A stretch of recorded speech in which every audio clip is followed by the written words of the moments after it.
The invitation to dinner should have been my first warning. My mother never invites me anywhere unless she wants something. I'm June, and I built my magazine, Truth and Style, from nothing but determination and maxed out credit cards. That's probably why walking into Le Petit Bistrot that evening felt like a betrayal of everything I'd worked for.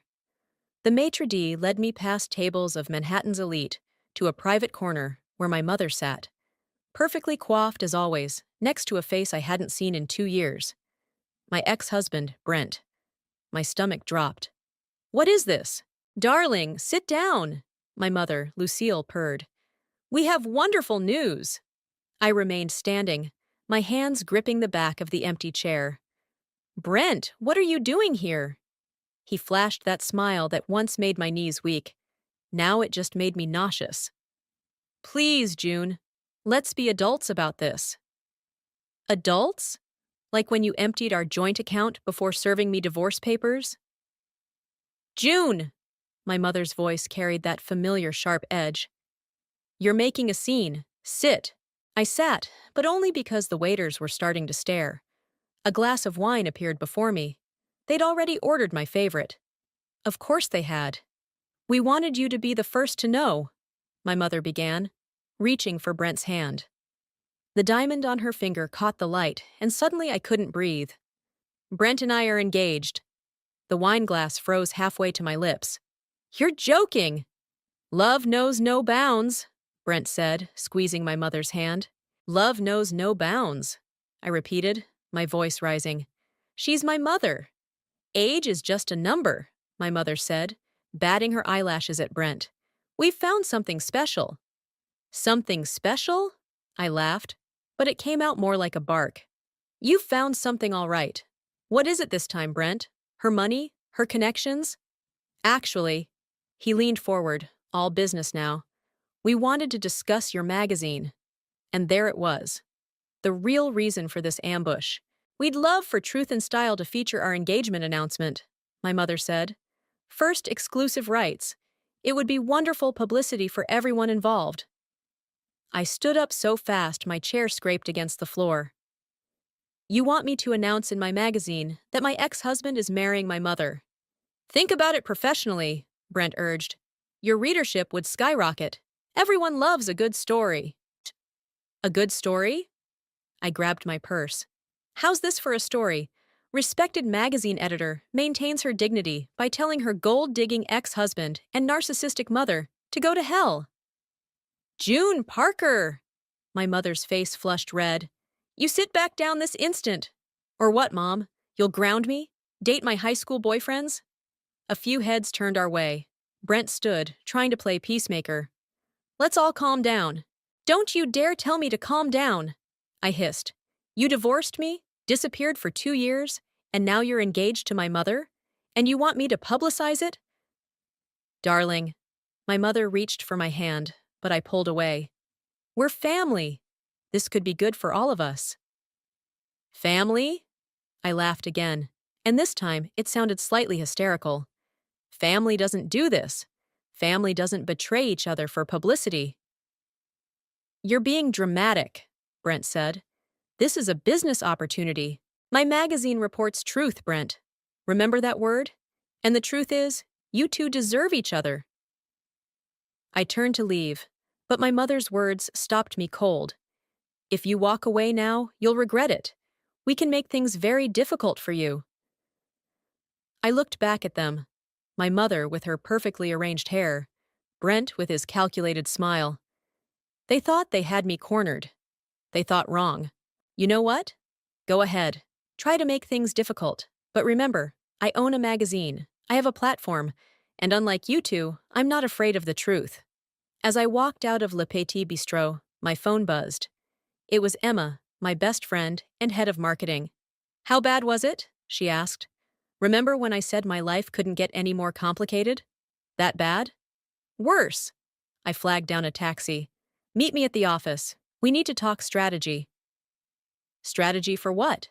I watched my mother and Brent through the restaurant window, already huddled together, probably plotting their next move. "For war." "They're doing what?" Emma nearly spilled her coffee across my desk. It was midnight at the Truth and Style offices, and we'd been strategizing for hours. Getting married, I repeated, rubbing my temples. And they want me to announce it in the magazine like it's some kind of fairy tale romance. That's. Emma searched for words. That's actually insane. My phone buzzed again. Another message from my mother. I ignored it, just like the previous 20. June? My assistant poked her head in. Edith from Style Weekly is here to see you. I straightened in my chair. Edith, at this hour? Emma's eyes narrowed. She's probably already heard. Edith swept into my office like she owned it, her designer heels clicking against the hardwood floor. June, darling, I was in the neighborhood and thought I'd stop by. At midnight? I asked. She waved her hand dismissively. Oh, you know how it is in publishing. We never sleep. She perched herself on the edge of my desk. I heard the most fascinating rumor about your mother and your ex-husband. Whatever you're planning to publish, Edith, don't. But darling, it's such a juicy story. The betrayal, the scandal. Our readers would eat it up. I stood up, matching her height. My personal life isn't for sale. Ah, everything's for sale in this business, she smirked. If you won't give me the story, I'll find it elsewhere. Your mother seemed quite eager to talk when I called her earlier. Emma stepped forward. That's enough, Edith. Oh, look who it is. The loyal sidekick. Edith's smile turned predatory. Tell me, Emma, how does it feel watching your best friend's life implode? Get out, I said quietly. You know what's coming, June. Better to control the narrative than become its victim. After Edith left, Emma locked the door behind her. She's right about one thing. We need to control this narrative. I collapsed back into my chair. How? My mother and Brent are probably selling their story to every tabloid in the city right now. Then we beat them at their own game. Emma pulled up a chair. What if we run a series on modern relationships? Focus on trust, betrayal, family dynamics. We don't mention your situation directly, but we own the conversation. My phone buzzed again. This time it was Lewis, our investigative reporter. June, you need to see this. Now. Lewis burst into the office moments later, laptop in hand. Remember that tip we got last week about corporate fraud at Morris Industries? My mother's company. What about it? Look at these financial records. He turned the screen toward me. There's a pattern of suspicious transactions dating back 2 years, right around the time Brent disappeared. Emma leaned in. Are you saying, Brent's been embezzling from your mother's company? Lewis finished. But here's the kicker. These transactions? They're too sophisticated for one person. Someone on the inside had to help him. I felt the blood drain from my face. My mother. We need to verify everything, Lewis said. But if this is true, we could destroy them, Emma whispered. I stared at the numbers on the screen, remembering my mother's threat at dinner. We can make things very difficult for you. No, I said finally. We do this right. Get me concrete evidence, interview sources, follow every lead. June. Emma touched my arm. They're not showing you any mercy. Why should you? Because I built this magazine on truth, not revenge. I stood up, new determination flowing through me. If we're going to expose them, we do it with facts, not speculation. My phone lit up with a text from an unknown number. Your mother and Brent aren't what they seem. Meet me tomorrow at Central Park, 7 a.m. Come alone. Emma read the message over my shoulder. It could be a trap, or it could be exactly what we need. I grabbed my coat. Get Lewis to dig deeper into those financial records. I need to know everything about my mother's company for the past 2 years. What are you going to do? I headed for the door, my mind already racing with possibilities. I'm going to find out just how deep this betrayal goes. June, Emma called after me. Be careful. People who have everything to lose are dangerous. I thought about my mother's diamond ring, Brent's calculated smile, and Edith's threats. So am I. As I left the office, another text came through, this time from my mother. Last chance to do this the easy way, darling. Don't make me remind you where you came from. I typed back 4 words. Bring it on, Mom. Central Park at dawn was eerily quiet. I sat on a bench near Bethesda Fountain, watching joggers pass by and wondering if I'd made a mistake coming here. Ms. Parker? A woman in her 50s approached, clutching a leather portfolio. I'm Margaret. I was your mother's executive assistant for 15 years. Was? Until last month, when I discovered something I wasn't supposed to see. She sat beside me, hands trembling slightly. Your mother fired me without severance, threatened to blacklist me if I talked. That sounds like her. Margaret pulled documents from her portfolio. 2 years ago, your mother started having private meetings with Brent. I thought nothing of it at first. He was her son-in-law after all. Ex-son-in-law, I corrected automatically. The meetings always happened after hours. They'd lock themselves in her office for hours. She handed me a stack of papers. Then I started noticing discrepancies in the accounts. I flipped through the documents, bank statements, emails, meeting minutes. These are internal company records. I made copies before they fired me. Look at the dates. My stomach lurched. The first transaction was dated 3 months before Brent served me divorce papers. My phone buzzed. Emma. June, you need to get back here, now. What's wrong? Just hurry. I thanked Margaret, took her contact information, and rushed to the office. Emma was waiting with Louis, both looking grim. What happened? Louis pointed to his computer screen. Remember those transactions we found? They're connected to offshore accounts in the Cayman Islands. But here's the twist. They're not just stealing from your mother's company. What do you mean? They're running a Ponzi scheme, Emma said, using the company to attract investors, promising huge returns, then pocketing the money. That's why Brent's marrying her, Louis added. They need to keep up appearances, make everything look legitimate. I sank into a chair. How many people have they scammed? Dozens, maybe hundreds. Louis pulled up more documents. And some of these investors? There are advertisers. June? My assistant appeared at the door. Your mother's here. Before I could respond, Lucille swept into the office, Brent right behind her.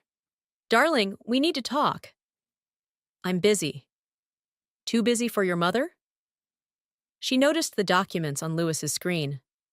What's all this? Research for an article, I said smoothly. About financial fraud. Brent's smile flickered. Sounds fascinating, but we're here about the engagement announcement. Have you reconsidered? Actually, I have something to ask you both. I picked up Margaret's documents. How long were you planning this? Before or after the divorce? Planning what? My mother's voice was sharp. The scheme, the fraud, the marriage. I stood up. Was any of it real, or was it all just business? Brent stepped forward. Be careful, June. You're making serious accusations. Am I? Because I have proof. Bank statements, witness testimonies, offshore accounts. You're bluffing, my mother snapped. Try me. I met her gaze. How do you think your investors would react if they knew where their money really went? You wouldn't dare, she hissed. I'm your mother. And I'm a journalist. Truth matters more than blood. Brent grabbed my arm. Think about what you're doing. We can make this worth your while. Emma moved between us. Take your hands off her. This isn't over, my mother warned, backing toward the door. You print one word about this, and I'll bury your magazine. After they left, Emma turned to me. You okay? No. I rubbed my arm where Brent had grabbed me. But I will be. June, Emma hesitated. There's something else you should know about Brent. What? Remember when I took that sabbatical last year? She swallowed hard. I was helping the FBI investigate a series of investment frauds. Brent was involved. He tried to recruit me, thinking I'd turn on you. The revelation hit me like a punch to the gut. Why didn't you tell me? The investigation was ongoing. I couldn't risk compromising it. She met my eyes. But now, we have everything we need to take them down. I looked at the evidence spread across my desk, proof of years of manipulation and betrayal. Print it. All of it? Every last word. I picked up my phone to call Margaret. It's time people knew the truth about Lucille and Brent. As I dialed, another text came through from my mother. "You're making a mistake, darling. Blood is thicker than ink." I typed back, "So is justice." The cease and desist letter arrived at 8 a.m., delivered by a stern-faced lawyer in an expensive suit. "Your mother is prepared to sue for defamation," he stated, placing the document on my desk. "She's willing to settle out of court if you drop the story." I didn't even open the envelope. "Tell her I'll see her in court." After he left, Emma rushed in. "Their lawyers are calling our advertisers, threatening them if they don't pull their contracts. How many have we lost?" "3 so far." She checked her tablet. "But Lewis found something. Show her." Lewis appeared with a stack of printouts. "Remember how we thought the fraud started 2 years ago? It goes back further, way further." He spread photos across my desk. My wedding day, 5 years ago. In one image, my mother was speaking with Brent, champagne in hand. "Look at the date," Lewis pointed. "3 days after this, your mother opened the first offshore account. She was planning this before you even got married." The room spun. I gripped the edge of my desk, remembering that day. How happy I'd been. How proud my mother had seemed. "June?" Emma touched my shoulder. "There's more." My phone rang. A number I didn't recognize. "Hello? Ms. Parker? This is Detective Roberts. We need to talk about your mother and Mr. Morris." 20 minutes later, I sat in a conference room at the police station, staring at surveillance photos. "We've been building a case against them for months," Detective Roberts explained. "But they're careful. We need someone on the inside." "And you want that someone to be me?"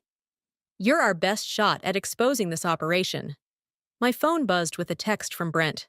"Let's talk, just us, for old time's sake." "They're getting desperate," Emma whispered. She'd insisted on coming with me. "This could be our chance." I showed the detective Brent's message. "What do you need me to do?" "Meet with him, wear a wire, get him talking about the scheme." Back at the office, Lewis had more news. "I found a connection between your mother's accounts and a series of failed businesses. She's been running this scam for decades." How did I not see it? I collapsed into my chair. "My own mother." "Because she didn't want you to," Emma said firmly. "She used your love against you." My assistant knocked. "June, your mother's on line 1. She says it's urgent." I put the call on speaker. "What do you want?" "Darling, this has gone far enough." Her voice was honey-sweet. "Come to dinner tonight. We can work this out as a family." "Family?" I laughed. "Was it family when you planned to scam me before I even said I do?" A pause. "I don't know what you think you found." "I found everything, Mom.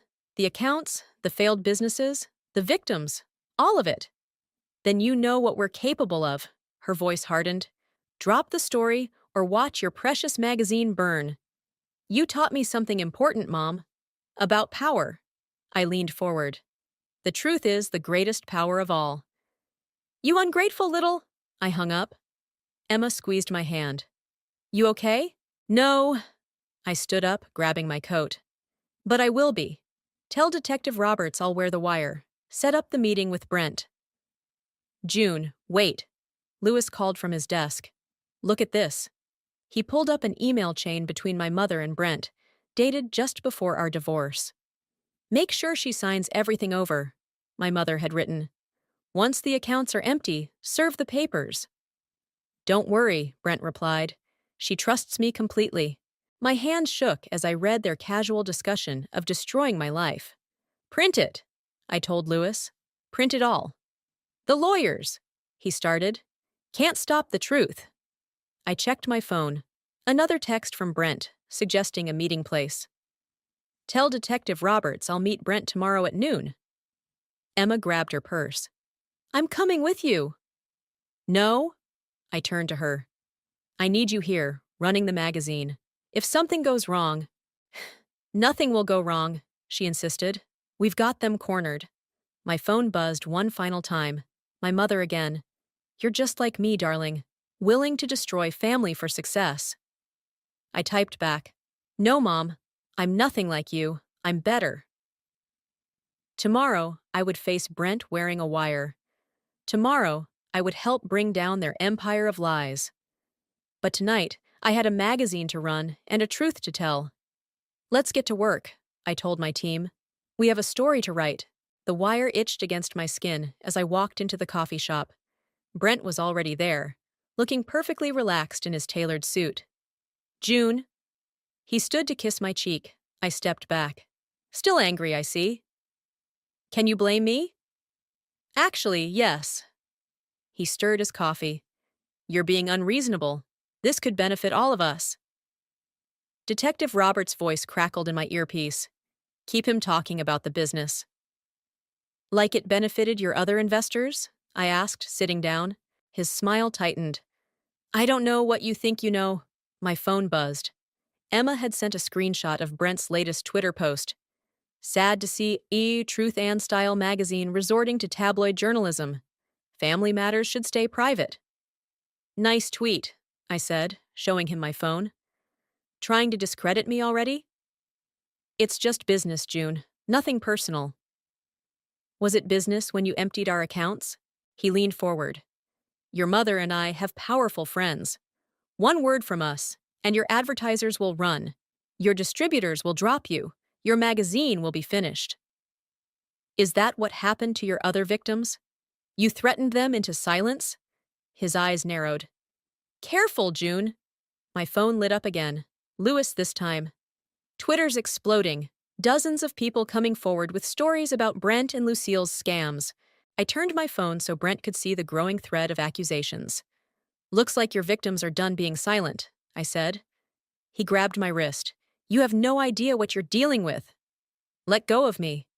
We tried to be nice. His grip tightened. We offered you a chance to profit from this, but you had to play hero. Mr. Morris? Detective Roberts' voice cut through the cafe. Remove your hand from Ms. Parker. Brent's face went pale as officers approached our table. You wore a wire? He released my wrist. You actually wore a wire? Nothing personal, I echoed his words. Just business. My phone exploded with notifications. Emma was calling. June, get back here now, she said when I answered. Your mother just showed up with her entire legal team. I arrived at the office to find my mother holding court in the conference room, surrounded by expensive suits. There's my daughter, she announced. The one trying to destroy her own family. Family, I laughed. Is that what you call stealing from your daughter's husband before they're even married? Everything I did for us. She stood, perfectly composed. You were always so naive. Someone had to protect our interests. Our interests? You stole from me. I made you stronger. She smiled that familiar cold smile. And now look at you, finally playing the game properly. This isn't a game, Mom. These are people's lives. People are pawns, darling. I taught you that.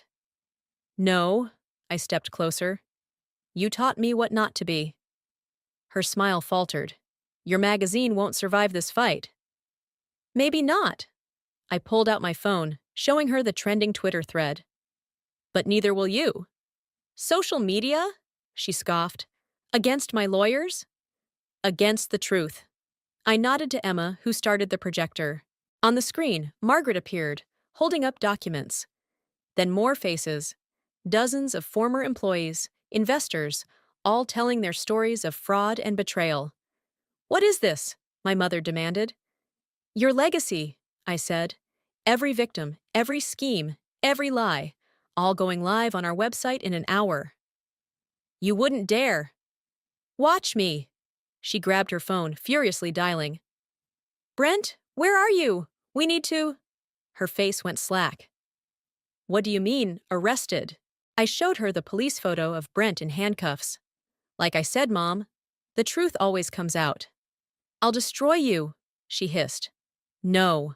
Emma stepped forward. You won't. Because while you were here threatening us, our story went viral. Every major news outlet is picking it up. My mother's lawyers exchanged nervous glances. It's over, Mom. I opened the conference room door. And this time, you can't buy your way out. As security escorted them out, my phone buzzed one last time. Detective Roberts. We have enough to arrest Lucille too. Officers are on their way. I watched through my office window as police cars pulled up outside. Are you okay? Emma asked softly. No, I admitted, but I will be. June? Lewis called from his desk. You might want to see this. On his screen, our story's view count was skyrocketing. Below it, thousands of comments poured in, all saying the same thing.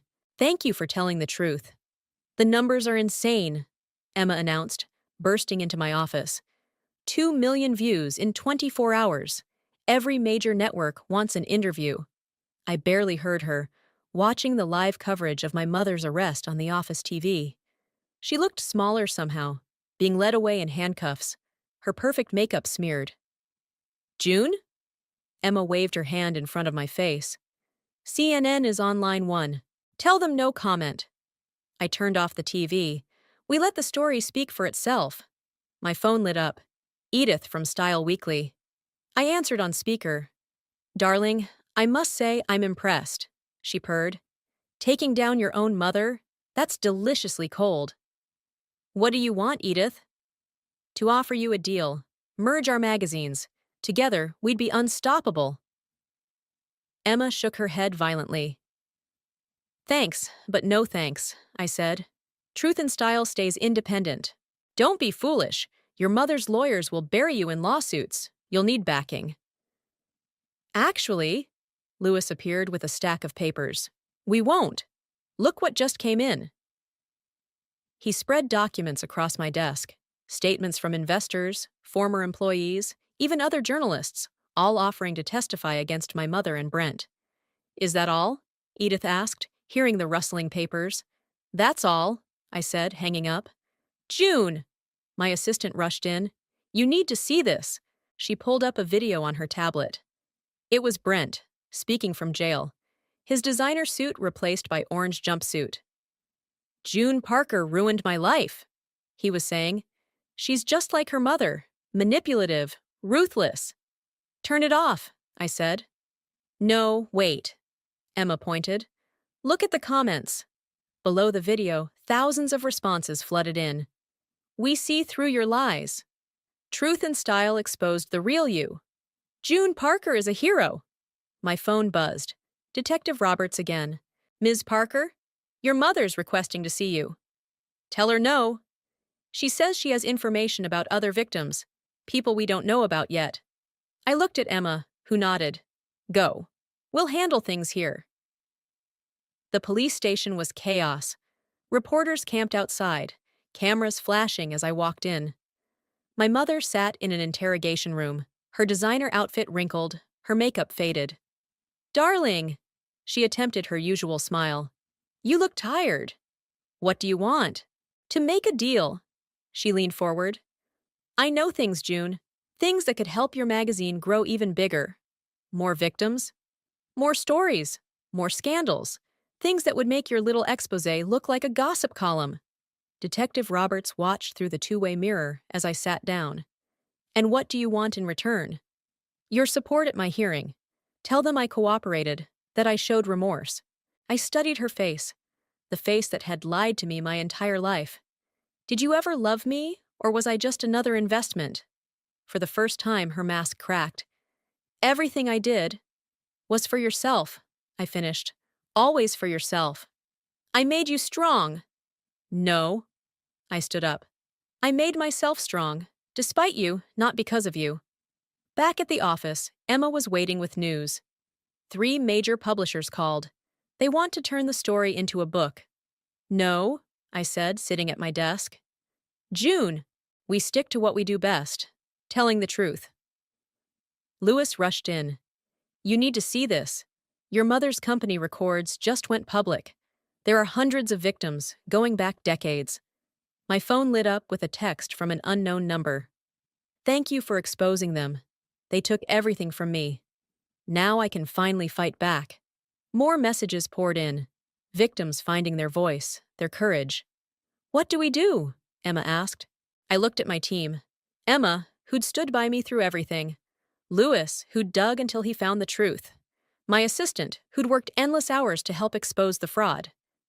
We do our job, I said. We tell their stories. All of them. My phone buzzed one last time. Detective Roberts. Your mother's talking. Named names. This goes deeper than we thought. You've started something big.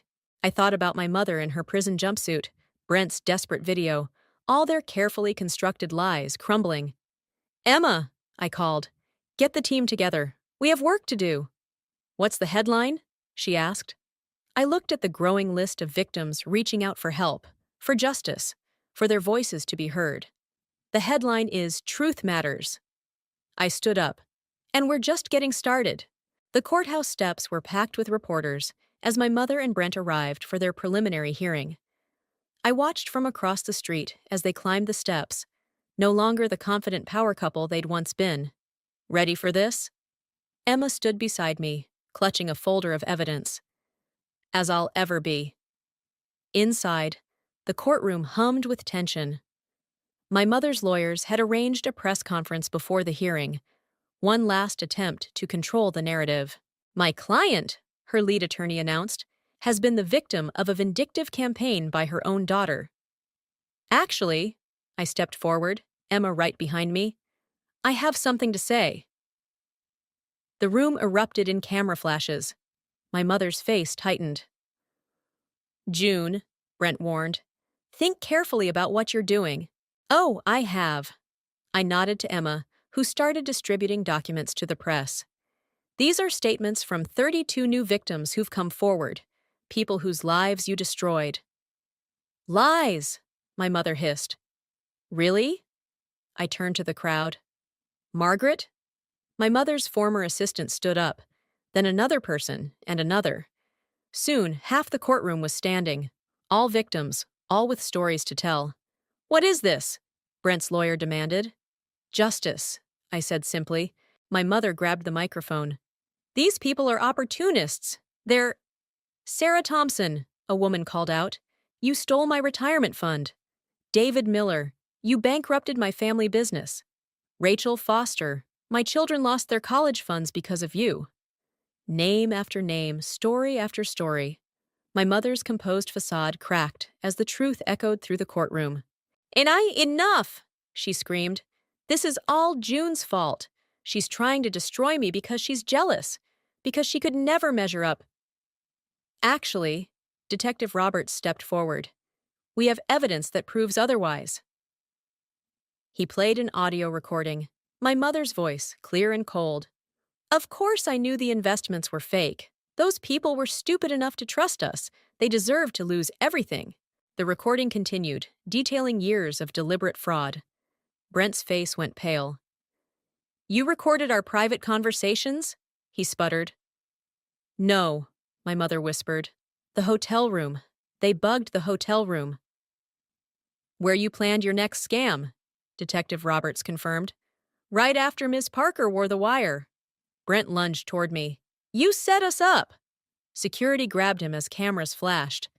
My mother stood frozen, watching her carefully constructed world collapse.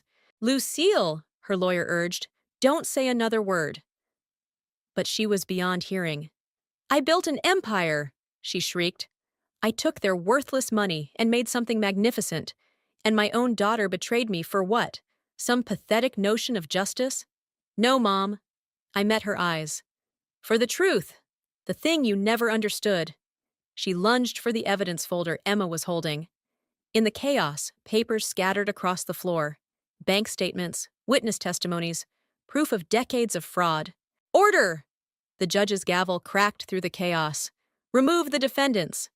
As security led them away, my mother turned back. I made you who you are.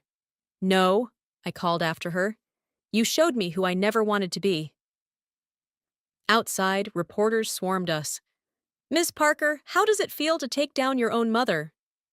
Did you know about the fraud during your marriage? Will Truth and Style continue covering the story? Emma pushed through the crowd. Ms. Parker's magazine will continue doing what it's always done, telling the truth. My phone buzzed. Louis, you need to see this. Every major network is running the story.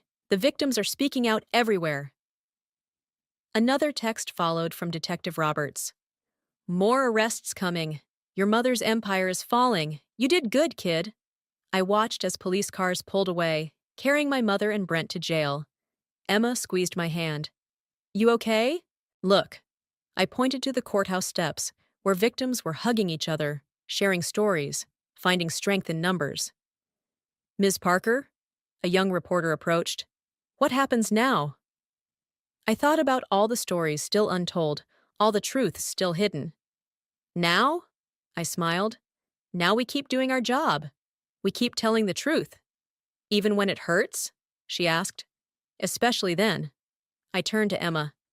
Let's get back to work. We have a magazine to run. As we left, I heard my mother's words echoing from a news broadcast. I built an empire. She had built an empire, one of lies, manipulation, and greed. But watching it crumble, I felt only relief. Because sometimes, destruction is just another word for justice. And justice, like truth, was worth fighting for. The envelope arrived on my desk without warning. Prison stationery, my mother's elegant handwriting. Emma watched as I turned it over in my hands. You don't have to read it, she said. Yes, I do. Inside was a single page. Dearest June, the truth, since you're so fond of it. I'm proud of you. Not for destroying what I built, for building something stronger. Your magazine's latest issue is everywhere in here. The women in my block pass it around like contraband. They especially loved the piece about financial independence. Ironic, isn't it? Brent took a plea deal yesterday. He's testifying against everyone. The empire is truly fallen. You won. I won't ask for forgiveness. We both know better. But I will tell you this. Watching you fight back, watching you stand your ground, it was like looking in a mirror. Only you reflected something better. The investigators found more accounts. I've instructed my lawyers to return everything to the victims. It won't fix what I broke, but perhaps it's a start. Your mother, Lucille. June? Emma's voice pulled me back. The interview's here. Sarah Thompson walked in, our first victim to go public, now leading a support group for others. Thank you for featuring our story, she said, sitting down. More people come forward every day. That's why we're here. I gestured to the magazine cover on my desk. Rising from fraud, survivors share their stories. It's not just about the money anymore, Sarah said. It's about healing, about finding our voices. My phone buzzed. Detective Roberts. Thought you'd want to know. Brent's testimony led to 12 more arrests. Financial Crimes Task Force is calling it the Truth and Style Effect. Ms. Parker? My assistant poked her head in. The Journalism Awards Committee is on line 1. I waved her off.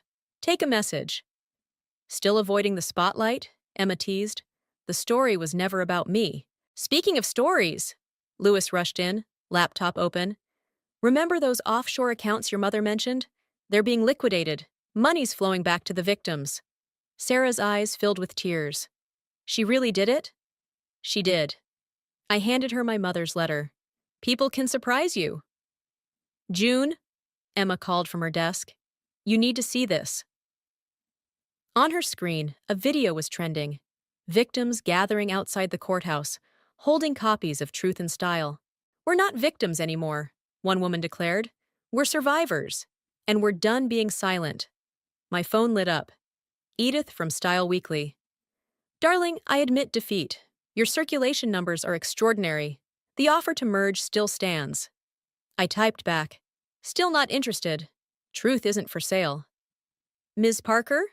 A young intern appeared. The new issue's ready for final approval. The cover showed a mosaic of faces. All survivors. All standing tall. The headline read, Breaking the Silence. A Community Rises. Perfect, I said. Run it. Emma studied my face. You okay? Better than okay. I picked up my mother's letter.